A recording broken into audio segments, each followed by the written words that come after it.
what I'm about to show you is not something that I'm going to say is completely safe, but I wanted to verify that it takes some exceptional misunderstanding to have a problem with a candle or a candle heater.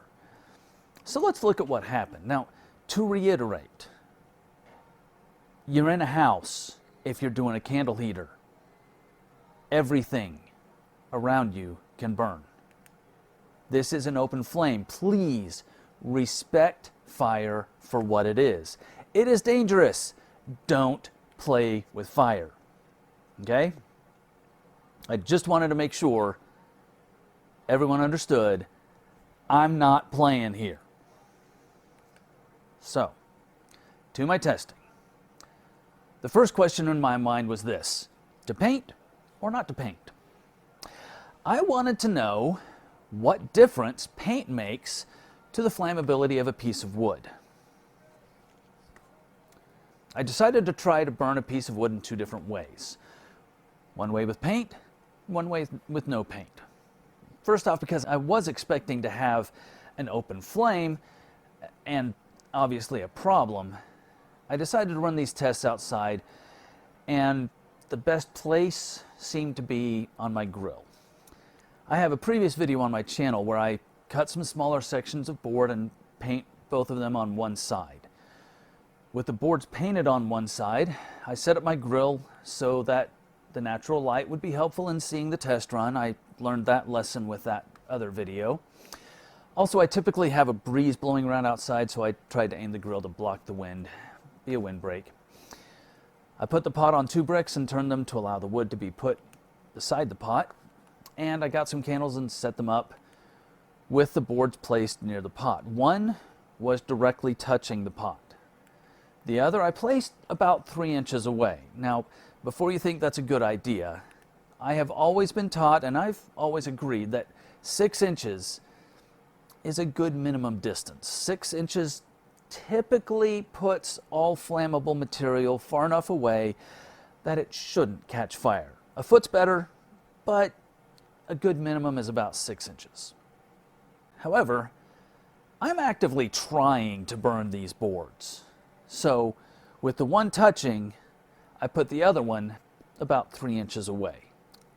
I wanted to see if either one of them would light up. Now, I was expecting them to do something, but it will be interesting to see what happens. The one that is touching the pot, I'm thinking it will light up. Or at least I was thinking, while the other board, I wasn't even sure that it would get warm.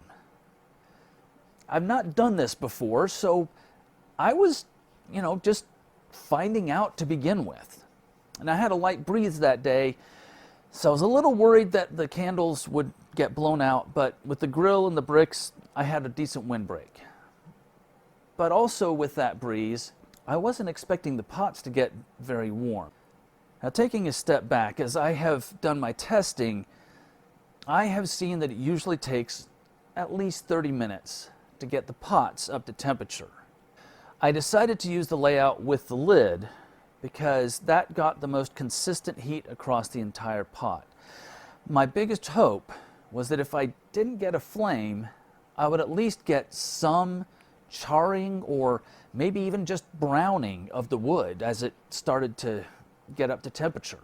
On the first test, I set up my Stirling engine to see how much heat I had. It did run for a lot of the time that the candles were lit. It took it over an hour to get up to running, but it did run. So there was, at least 200 degrees. How much radiated out? I'm afraid that I don't have my sensors available right now. I'm still packed to move. But I switched the camera over to time-lapse, and then I just came back a few minutes later. I did check the pot and the boards 3 or 4 times as the first set of candles were running. Each time I checked the pot and boards, neither one of the boards even got uncomfortable to touch. Now, I've done this before. I've had the candles lit and I've felt the pot, so It was not cold, but it was definitely not the hottest test I've ever done. That would be with 7 or 8 candles underneath the pot.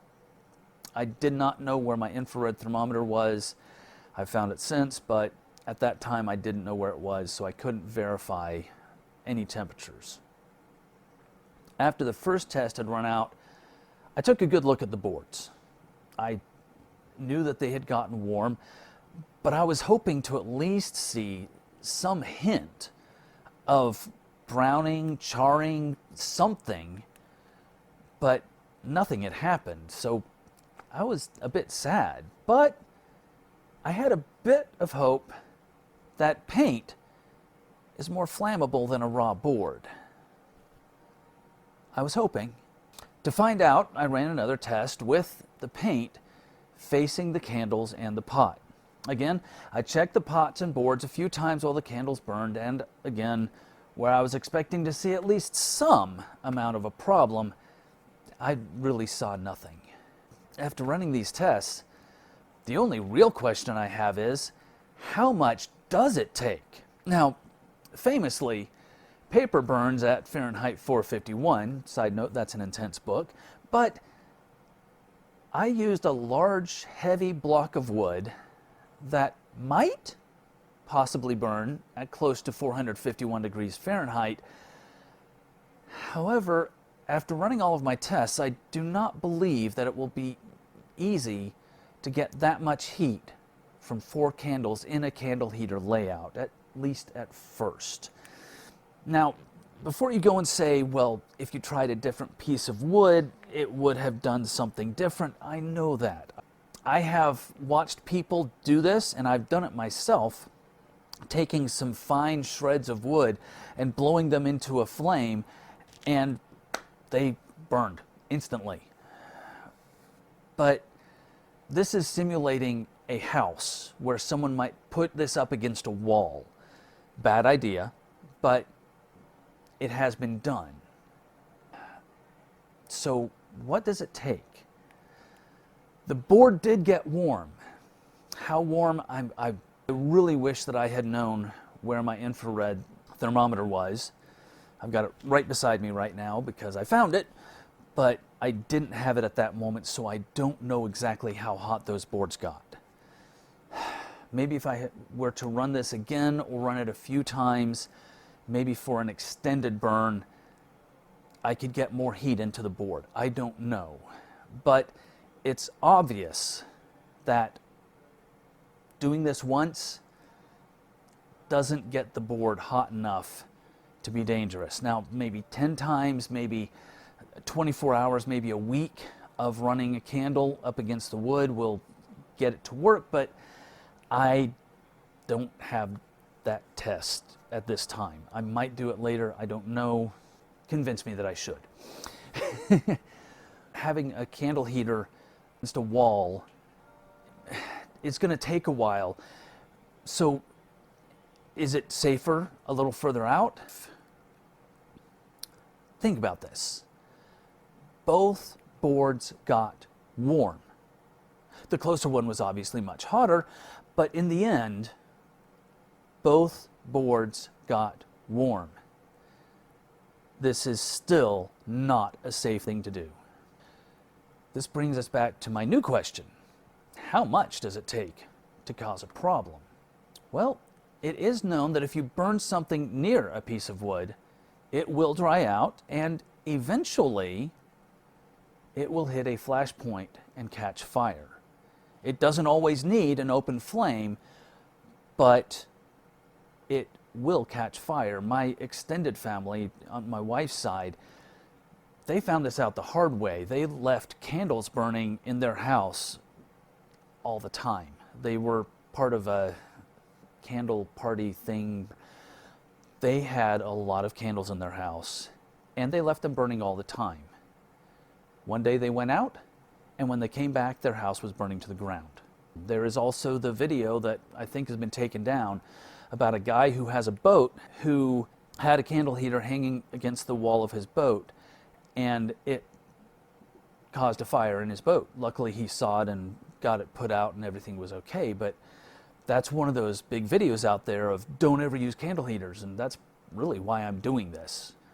It's not safe if you have it up against the wall, but 6 inches to a foot away, it's moderately safe. Now, candle flames are known to be around 1,000 degrees Fahrenheit. When candles are underneath a pot, just because you're taking time to have the heat fall enough that it gets pushed out, and maybe it's pushed out, maybe it cools down enough that it falls out, the temperature may drop. But there will always be a potential for it to have a lot of heat, even when leaving the pot. Doing this once, it's moderately safe. Not a good idea in any way, especially not if it's pushed up against the wall, but it's moderately safe. But again, respect fire. Doing this for many runs, especially if you're doing it for more than one day, if you have it up against the wall, it will eventually catch up to you and you will have a fire.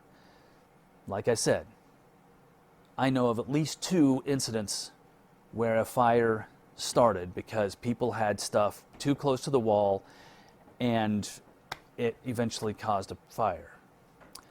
The one on the boat I can't find anymore, but you know, it's been out there. If you're planning to burn candles for an extended period of time, make sure that your minimum distance to anything flammable is a foot or more. If you have an open flame up against a wall for a month or more, it will get a fire going. For a short-term emergency, maybe not a huge deal, but still, 3 inches is pushing your luck. 6 inches might be okay, and a foot is always best. Now, I do love to burn things. I'm sitting in front of a fire going right now, and it's cooking my back. But I always do my best to respect any open flame. Anytime there is an open flame, you must be extra cautious of everything that comes within a foot or about 30 centimeters of it. People have died because of not respecting open flames. Candle heaters are good to use in small spaces for short amounts of time. Respecting them for what they can do and what they can't do is absolutely necessary, but it's still fun to watch a flame flicker. Thank you for your interest. I'll see you in the next video. And here's my wood stove.